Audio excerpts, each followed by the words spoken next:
agad.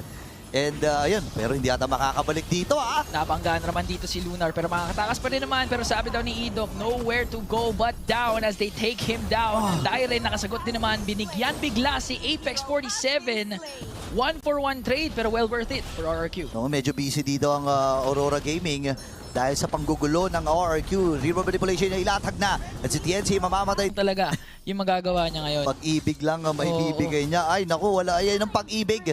Pen ay namataan na dito. River manipulation para kay Apex na ibibigay dito ni Rins. Si TNC, pipilitin niya kunin yung kanyang purple buff. Yes sir, nakuha niya pero nagamit yung hard guard. Kung sino bibitawan din dito ng Idok, nasipa na. Ngayon go ata ang RRQ. Yun ang magiging call nila. Sinabayan pa nga ng Bravest Fighter kaya naman na first down kaagad. Itong si TNC, si Rosa ang sunod. To final blow para lang makatakas. And just like that, may expend na yung heart guard nang wala man silang nagagawa. Lunar pa lang, napakasakit na. Idok nag-jet kundo doon sa likod. At ang kanyang tinamaan ay si TNC. Sunod ang Turkish Trigger Man.